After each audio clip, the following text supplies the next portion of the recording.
प्रिय दोस्त, good morning. प्रत्येक दिन हिंदू इंडियन एक्सप्रेस में डालता हूँ। फर्स्ट क्वेश्चन है और दर्पण। फर्स्ट क्वेश्चन है, औद्योगिक नीति 1948 जो प्रस्तावित किया गया था मिश्रित अर्थव्यवस्था के लिए। नेक्स्ट, कांग्रेस में उदारवादियों पर आक्षेप को सुरक्षित कल्पना सिद्धांत किसने दिया था? रजनी पामदत्त।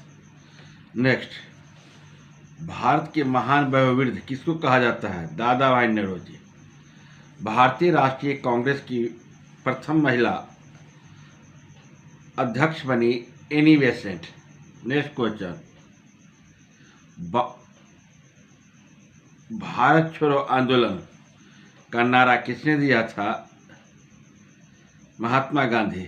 सविनय अवज्ञा आंदोलन प्रारंभ करने के निर्णय लिया गया था। लाहौर अधिवेशन हुआ था 1929 में रावी नदी के तट पर, और उस अधिवेशन की अध्यक्षता पंडित नेहरू ने किया था। नेक्स्ट, क्रिप्स प्रस्ताव को एक टूटे हुए चेक कहा, यह किसने कहा? महात्मा गांधी ने कहा। टूटा हुआ चेक महात्मा गांधी ने कहा। नेक्स्ट क्वेश्चन है, किस घटना के दौरान वंदे मातरम गीत एक धार्मिक गीत बन गया? बंगाल विभाजन। 1940 के रामगढ़ में भारतीय राष्ट्रीय कांग्रेस का 53वां अधिवेशन हुआ। इस अधिवेशन की अध्यक्षता अबुल कलाम आजाद कर रहे थे। कौन कर रहे थे? अबुल कलाम आजाद कर रहे थे इस अधिवेशन की अध्यक्षता। नेक्स्ट क्वेश्चन, पंचीत बांध दामोदर नदी पर है। नेक्स्ट, 1893 में किसने ब्राह्मण से शादी किया था? डी के कार्वे ने क्या किया था? ब्राह्मण से शादी किया था। इसको दिमाग में रखना है कि किसने ब्राह्मण से शादी किया था। नेक्स्ट क्वेश्चन है, अखिल भारतीय किसान सभा की स्थापना कहाँ हुआ था? इसकी अध्यक्षता किसने किया था? 1936 लखनऊ, स्वामी शाहजानंद। प्रांतीय किसान सभा की स्थापना हुआ था, पर सम्मेलन कहाँ हुआ था और कब हुआ था? 1929 सोनपुर मेले के अवसर पर। बिहार में किसान सभा की स्थापना कहाँ हुआ था? बेटा अम्हाड़ा, यह किसान सभा की स्थापना किया था। नेक्स्ट क्वेश्चन है, दरभंगा में किसान आंदोलन का नेतृत्व किसने किया था? तो विद्यानंद। आपको मुंगेर में किसान आंदोलन का नेतृत्व किसने किया था? श्री कृष्ण सिंह और जुबेर सहनी। नेक्स्ट क्वेश्चन, राष्ट्रीय विकास परिषद की स्थापना कब किया गया था? 6 अगस्त 1952। नेक्स्ट, क्यू शब्दावली किस खेल से है? तो बिलियर्ड्स। क्यू शब्दावली किस खेल से है? बिलियर्ड्स। दिमाग में रखिएगा। अगला क्वेश्चन है, बेटन कप किससे संबंधित है? तो बेटन कप है हॉकी से संबंधित है। नेक्स्ट क्वेश्चन है, राष्ट्रीय विकास परिषद की स्थापना कब हुआ था? 6 अगस्त 1952। Next question of the Indian express से है, इंसोमिनिया INSOMNIA, यह इस बीमारी के कारण इंसान को नींद नहीं आती, जिसके कारण जिस इंसान को नींद नहीं आता है उसको हार्ट अटैक आने की संभावना होता है। किसी भी इंसान को बॉडी को रेस्ट होना चाहिए। इंसोम्निया बीमारी होता है, पुरुषों की अपेक्षा महिलाओं को अधिक होता है, लेकिन सबसे रिस्क जो यह बीमारी से होता है, जिस व्यक्ति को डायबिटीज है, हार्ट डायबिटीज है, चाहे हार्ट की बीमारी है, चाहे कैंसर की बीमारी है, इससे अधिक प्रभावित होगा। इंसोमिनिया बीमारी के यानी अनिद्रा रोग है। नेक्स्ट क्वेश्चन आपको है बिहान मेला कहाँ आयोजित किया जाता है? ओडिशा में। किस जनजाति द्वारा? गोंड जनजाति द्वारा। बिहान मेला का आयोजन किया जाता है जब खरीफ फसल का बीज बोया जाता है या खरीफ फसल लगाया जाता है, तो खरीफ फसल कब लगाया जाता है?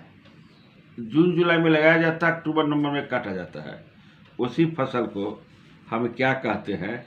खरीफ फसल कहते हैं। जून जुलाई में लगाया जाता है, अक्टूबर नवंबर में काटा जाता है, उसी को खरीफ फसल कहते हैं। Next question, hydrogen mission, green hydrogen bunker बनाने जा रही है भारत सरकार। ग्रीन हाइड्रोजन बंकर कहाँ बनाएगी?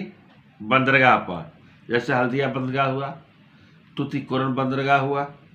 इस बंदरगाह पर जामनगर बंदरगाह हुआ। 2035 तक लक्ष्य रखा है भारत सरकार, 2035 तक ग्रीन हाइड्रोजन बंकर बनाने का। कब रखा है? 2035 तक। इस हाइड्रोजन बंकर बनाने से क्या होगा? पॉल्यूशन में कमी होगी, पॉल्यूशन में कमी होगी। अब पॉल्यूशन में कमी होगी तो वातावरण क्या होगा? ठीक होगा। इसके साथ साथ ग्रीन हाइड्रोजन के साथ साथ, ग्रीन हाइड्रोजन कैसे बनता है? पानी को इलेक्ट्रोलाइसिस करके, पानी वाटर को इलेक्ट्रोलाइसिस करके ग्रीन हाइड्रोजन का निर्माण होता है। फिर ब्लू हाइड्रोजन, यह नेचुरल गैस के माध्यम से तैयार किया जाता है। यह ब्लू हाइड्रोजन किसी गैस के माध्यम से तैयार किया जाता है, तो नेचुरल गैस के माध्यम से ब्लू हाइड्रोजन, नेचुरल गैस के माध्यम से ब्लू हाइड्रोजन तैयार किया जाता है। नेक्स्ट क्वेश्चन है, द हिंदू का दंगा हो गया। कहाँ पर दंगा हुआ? मणिपुर में। 6 dead Manipur at violence of escalates, यानी इतना भयावह मणिपुर में दंगा हुआ, आग शहर के शहर जलने लगे। जितने भी सरकारी गाड़ियां हैं उनके आग में झोंक दिया गया। तो दंगा का मुख्य कारण क्या था?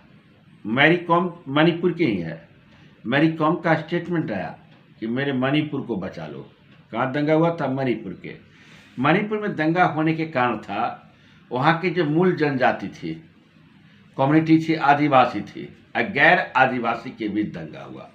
गैर आदिवासी में मेहदी कम्युनिटी के लोग, कौन कम्युनिटी? मेहदी कम्युनिटी के लोग वहाँ पर क्या कर रहे थे? मेहदी कम्युनिटी के लोग वहाँ पर अपना आंदोलन कर रहे थे। आंदोलन करने का मुख्य उद्देश्य मेहदी कम्युनिटी के लोगों का था। मेहदी कम्युनिटी के लोगों को आंदोलन करने का मुख्य उद्देश्य था कि वहाँ पर जनजाति को दर्जा दिया जाए।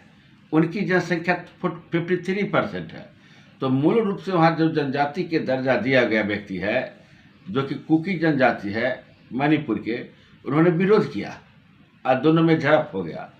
इसलिए विरोध किया, अगर मेहदी कम्युनिटी को अगर जनजाति की दर्जा दी जाती तो जितने भी पहाड़ी इलाके में ज़मीन है वो खरीद सकते हैं। और जो वहाँ पहले से जनजाति है, भारत सरकार द्वारा जो सुविधा दी गई है, उस सुविधा को बंटवारा हो सकता था, बंटवारा हो जाएगा। इसलिए उन्होंने क्या किया? उन्होंने विरोध किया। अब विरोध किया, इसका आंदोलन, मेहदी कम्युनिटी का आंदोलन चल रहा था, तो वहाँ के मूल रूप से जनजाति ने विरोध किया और देखते देखते झड़प हो गया। और झड़प के बाद काफ़ी अगजनी भी होने लगा। यहाँ पर कहा गया कि दंगाई को देखते ही गोली मारने का आदेश दिया गया। यही था जिस कारण कि 6 व्यक्ति मारे गए और अधिकांश घायल बहुत हुए। 900 से अधिक व्यक्ति घायल हुए। घायलों को अस्पताल में ले जाया गया। यही क्वेश्चन आपको है। नेक्स्ट क्वेश्चन है, Jaishankar discuss LAC with Qin hold talk to लेब्रो बट एवोटो।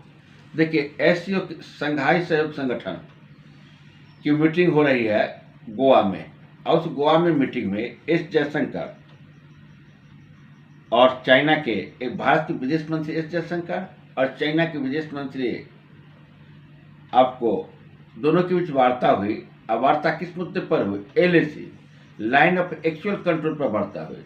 जानते हैं, लाइन ऑफ एक्चुअल कंट्रोल के लिए गलवान घाटी और तवांग घाटी में बराबर भारत और चीन के बीच लाइन ऑफ एक्चुअल कंट्रोल के लिए विवाद रहता है। इसलिए दोनों लाइन ऑफ एक्चुअल कंट्रोल पर शांति स्थापित करने के लिए एस जयशंकर और वहाँ के विदेश मंत्रियों के बीच क्या हुआ? बैठक हुआ। इसके बाद पाकिस्तान के भी विदेश मंत्री आए, बिलावल भुट्टो से भी हैंडशेक हुआ, लेकिन कोई भी मुद्दा, ऐसी मुद्दा पर चर्चा नहीं हुआ। एससीओ से संबंधित जितने भी मुद्दा हुआ उस पर चर्चा हुआ। तो आप संघाई सहयोग संगठन के विषय में कुछ जान लीजिए। इसकी स्थापना 2001 में हुआ था। इसके चार्टर पर 2002 में साइन किया गया था और 2003 में यह काम करना शुरू किया था। पहले जब शुरू में स्थापना किया गया था तो संघाई 5 के नाम से जाना जाता था, लेकिन बाद में अन्य देश इसमें जुड़े और भारत भी और पाकिस्तान भी 2017 में संघाई सहयोग संगठन में जुड़ा। इसका नाम संघाई सहयोग संगठन हुआ। वर्तमान में देशों की संख्या संघाई सहयोग संगठन में अभी 8 है। भारत और पाकिस्तान कब जुड़ा संघाई सहयोग संगठन में? 2017 में संघाई सहयोग संगठन में भारत और पाकिस्तान जुड़ा। इसकी भाषा क्या है? आपको एससीओ की भाषा रशियन है, ऑफिशियली भाषा रशियन और चाइनीज है। इसका हेड क्वार्टर कहाँ है? इसके हेड क्वार्टर बीजिंग है। इसी पर चर्चा हुआ। संघाई सहयोग संगठन के विषय में चर्चा हुआ। इसकी जो भाषा हुआ, इसकी भाषा है आपको रशियन और चाइनीज भाषा है। नेक्स्ट क्वेश्चन, कल हम आर्टिकल पढ़ाए थे, Russia blames USA for drone hit white house denied all. Hindu paper का है। कल जो पढ़ाए थे, कहा गया था कि यूक्रेन ने ड्रोन से हमला किया है रसिया पर और रसिया ने उस ड्रोन को ध्वस्त कर दिया। लेकिन जेलेंस्की ने, जो यूक्रेन के प्रधानमंत्री है जेलेंस्की, उन्होंने स्पष्ट शब्दों में कहा मेरे पास कोई ऐसा ड्रोन नहीं जिसको राडार को पकड़ सके, अब मैंने हमला नहीं किया। तब रसिया क्या कहा? यह हमला किया है यूएसए, क्योंकि यूएसए के पास ऐसा ड्रोन है जिसको राडार भी नहीं पकड़ सकता है। लेकिन यूएसए ने भी डिनाई कर दिया कि मैंने हमला नहीं किया। यही है। हालांकि यह ड्रोन को रसिया ने क्या किया था? हालांकि इस ड्रोन को रसिया ने क्या किया था? रसिया ने इस ड्रोन को आपको ध्वस्त कर दिया था। यही आपको चर्चा है रसिया के ड्रोन के विषय में। नेक्स्ट क्वेश्चन है CBDC can ease cross of border payments. देखिए, सीबीडीसी का फुल फॉर्म क्या है? Central bank digital currency could bring about the substances change to a share cross border payment. RBI deputy governor ने, RBI के deputy governor ने कहा है कि हम सीबीडीसी करेंसी लाएंगे और सीबीडीसी करेंसी बैंक द्वारा मानता होगा और रेगुलेट सेंट्रल बैंक करेगा। और किसी भी देश का सेंट्रल बैंक होता है, उसी ढंग से भारत का सेंट्रल बैंक कौन है? आरबीआई। आरबीआई की स्थापना कब हुआ था? 1935। जिस ढंग से क्रिप्टो करेंसी है, लेकिन क्रिप्टो करेंसी की मान्यता आरबीआई नहीं दिया है। हालांकि क्रिप्टो करेंसी की बैंड लग गया है चाइना में। अगर बैंड इस आधार पर लगा कि कोई भी पैसा का रेगुलेशन का काम कौन करता है? Central bank. इसलिए लगा कि अगर क्रिप्टो करेंसी के प्रचलन हो जाएगा, घरेलू मार्केट में क्रिप्टो करेंसी का प्रचलन होगा, तो आपका सेंट्रल बैंक की महत्ता समाप्त हो जाएगी। इसलिए चाइना ने क्रिप्टो करेंसी को बैन लगा दिया। उसी ढंग से भारत में क्रिप्टो करेंसी की मान्यता नहीं दी गई।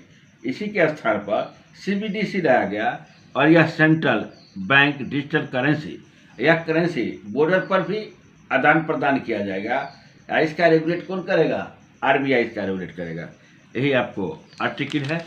ऐसे आर्टिकल को मैंने आपको पढ़ाया। मणिपुर की जनजाति जो दंगा हुआ था उसके विषय में आपको हम। Next question, India Russia set to suspend talk to settle trade in rupees. कुछ दिन पहले सुने होंगे कि भारत रसिया को रुपये में व्यापार करेगा। रसिया भी इस बात को एग्री हो गया था। ये ठीक है कि रुपये में व्यापार हम मान देते हैं। अब बहुत बड़े पैमाने पर क्रूड ऑयल का सस्ते कीमत पर जब यूक्रेन और रसिया युद्ध हो रहा था, पश्चिमी देशों ने प्रतिबंध लगाया था। अभी तो प्रतिबंध नहीं लगाया है। तो बहुत बड़े पैमाने पर भारत क्रूड ऑयल गैस रसिया से आयात किया था, उसके बदले रुपया दिया था। लेकिन आप जानते हैं रसिया क्या कहा है? हम रुपये में भुगतान नहीं देंगे, क्योंकि वर्ल्ड में मात्र 2% देश में रुपया का चलन है। आप कहा कि आप युवा, आपका पड़ोसी देश चाइना है, आप युआन में हमको भुगतान कीजिए। और रसिया ने क्या किया, अपनी बात से डिनाई कर दिया। हालांकि युआन की जो करेंसी है, चीन की जो करेंसी युआन है, युआन के अधिकांश बहुत सारे देशों में इसकी मान्यता है। तो रसिया कहा कि नहीं, हम व्यापार आप रुपया में नहीं करेंगे, रुपये भारी मात्रा में मेरे यहाँ हो जाएगी, और रुपये को किस ढंग